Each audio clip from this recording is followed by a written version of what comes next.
여호와께서 모세에게 이르시되 너는 바로에게 가서 그에게 이르기를 여호와의 말씀에 내 백성을 보내라. 그들이 나를 섬길 것이니라. 내가 만일 보내기를 거절하면 내가 개구리로 너의 온 땅을 치리라. 개구리가 나일강에서 무수히 생기고 올라와서 내 궁과 내 침실과 내 침상 위와 내 신하의 집과 내 백성과 내 화덕과 내 떡 반죽 그릇에 들어갈 것이며 개구리가 너와 네 백성과 내 모든 신하에게 기어오르리라 하셨다 하라. 아론에게 명령하기를 네 지팡이를 잡고 네 팔을 강들과 운하들과 모기에 펴서 개구리들이 애굽 땅에 올라오게 하라 할지니라. 아론이 애굽 물들 위에 그의 손을 내밀매 개구리가 올라와서 애굽 땅에 덮이니 요술사들도 자기 요술대로 그와 같이 행하여 개구리가 애굽 땅에 올라오게 하였더라. 바로가 모세와 아론을 불러 이르되 여호와께 구하여 나와 내 백성에게서 개구리를 떠나게 하라. 내가 이 백성을 보내리니 그들이 여호와께 제사를 드릴 것이니라. 내가 왕과 왕의 신하와 왕의 백성을 위하여 이 개구리를 왕과 왕궁에서 끊어 나일 강에만 있도록 언제 간구하는 것이 좋을는지 내게 분부하소서. 내일이니라. 왕의 말씀대로 하여 왕에게 우리 하나님 여호와와 같은 이가 없는 줄을 알게 하리니 개구리가 왕과 왕궁과 왕의 신하와 왕의 백성을 떠나서 나일 강에만 있으리이다. 모세와 아론이 바로를 떠나 나가서 바로에게 내리신 개구리에 대하여 모세가 여호와께 간구하매 여호와께서 모세의 말대로 하시니 개구리가 집과 마당과 밭에서부터 나와서 죽은지라. 사람들이 모아 무더기로 쌓으니 땅에서 악취가 나더라. 그러나 바로가 숨을 쉴 수 있게 됨을 보았을 때에 그의 마음을 완강하게 하여 그들의 말을 듣지 아니하였으니 여호와께서 말씀하신 것과 같더라. 여호와께서 모세에게 이르시되 아론에게 명령하기를 네 지팡이를 들어 땅에 티끌을 치라 하라. 그것이 애굽 온 땅에서 이가 되리라. 그들이 그대로 행할새 아론이 지팡이를 잡고 손을 들어 땅에 티끌을 치매 애굽 온 땅의 티끌이 다 이가 되어 사람과 가축에게 오르니 요술사들도 자기 요술로 그같이 행하여 이를 생기게 하려 하였으나 못하였고 이가 사람과 가축에게 생긴지라. 요술사가 바로에게 말하되 이는 하나님의 권능이니이다 하였으나 바로의 마음이 완악하게 되어 그들의 말을 듣지 아니하였으니 여호와의 말씀과 같더라. 말씀 묵상으로 새로운 한 주를 힘차게 시작하시는 사랑하는 기류의 교회 교우 여러분, 그리스도의 이름으로 여러분들의 삶을 응원하며 축복합니다. 오늘도 주님께서 저와 여러분들의 삶 모든 자리 가운데 친히 동행하여 주실 줄 믿습니다. 그 주님을 신뢰하며 기도함으로 묵상을 시작합니다. 하나님 아버지, 새롭게 월요일을 맞이하며 그 첫 시작을 말씀 묵상으로 열어주심에 감사드립니다.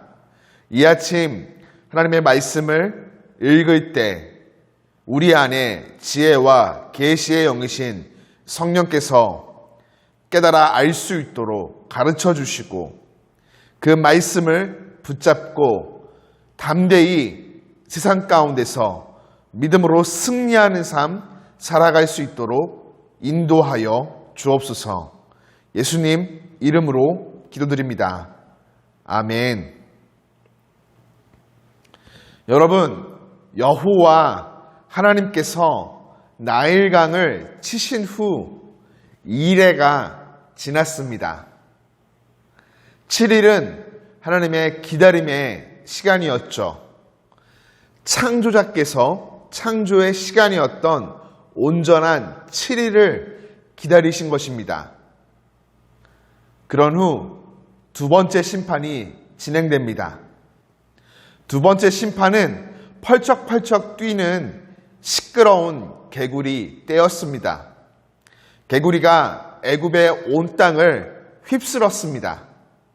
개구리들이 출몰한 장소는 먹는 곳 잠자는 곳, 앉는 곳, 요리하는 곳을 가리지 않았죠. 바로와 신하, 백성들 모두 역겨운 개구리의 침입을 당하였습니다.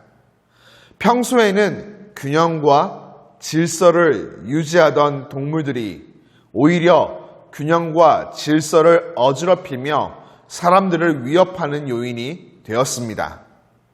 이런 상황 앞에 오만과 편견으로 마음이 굳어져 있던 바로는 이스라엘의 하나님 여호와와 자존심 싸움을 하며 결코 항복할 생각이 없어 보입니다. 오히려 그는 마술사들을 불러 그들의 마술로 개구리들이 애굽 땅에 올라오게 하죠.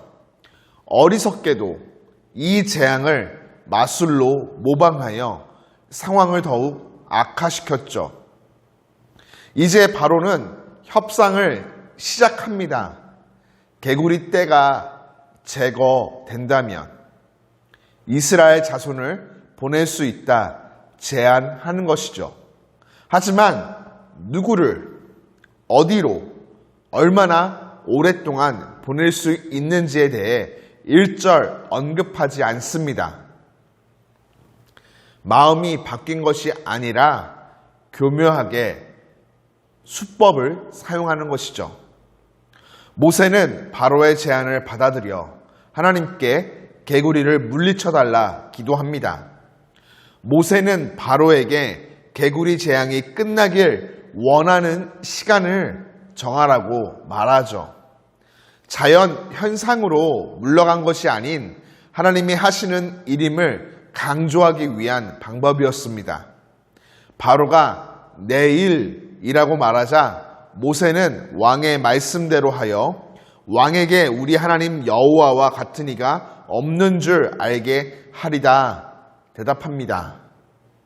문제의 핵심은 바로가 구체적인 시간을 정하고 그래서 그 시간이 지켜진다면 여호와가 누구냐라고 물었던 바로에게 여호와 하나님께서 어떤 분이신지 알게 될 것이라는 데 있었습니다.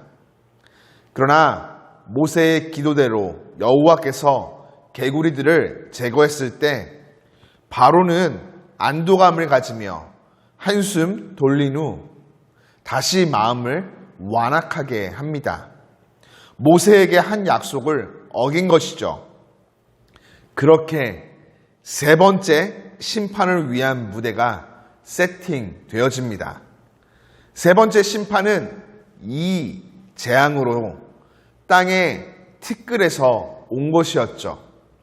처음 두 심판과 달리 세 번째 재앙은 아무런 경고 없이 찾아왔으며 아주 짧게 묘사되었지만 강도는 더욱 강하였죠. 온 애굽 땅이 이로 가득하게 되었습니다. 바로의 마술사들은 여기서 한계에 부딪힙니다. 그들도 티끌에서 이를 생기게 하려 하였으나 실패한 것이죠. 마술사들이 바로에게 보고하며 이것은 하나님의 권능입니다 말했을 때 그들은 하나님의 창조 권능을 시인하고 있었죠. 그렇습니다. 역사는 하나님의 목적을 따라 움직입니다. 그리고 그 역사의 종점에 세상은 여호와를 아는 지식으로 가득하게 될 것입니다. 교우 여러분, 삶의 자리에서 내가 원하지 않는 일들이 반복될 때가 있습니다. 그때 우리는 위로부터 오는 지혜를 통해 하나님의 목적이 무엇인지를 구해야 합니다. 바로와 같이 아둔하고 완고하고 미련하여 하나님의 목적을 무시하고 모른 채 살아간다면 우리 삶의 자리에는 고통의 그림자만이 깃들 뿐입니다. 이런 삶 살지 않기 위하여 오늘도 위로부터 오는 지혜를 구합시다. 내 안에 임재하여 계신 성령의 충만한 역사를 통해 하나님을 아는 지식이 풍성해지도록 하나님의 목적을 깨닫고 한 걸음 한 걸음 옳은 길, 은혜와 평강이 가득한 길을 걸어갈 수 있도록 기도하는 것이죠. 바라고 소망하기는 새롭게 시작된 오늘 우리의 삶 모든 자리 가운데 하나님을 아는 지식이 물이 바다를 덮음같이 가득하기를, 그리고 하나님께로부터 주어지는 은혜와 평강이 충만하기를 예수 그리스도의 이름으로 축복합니다.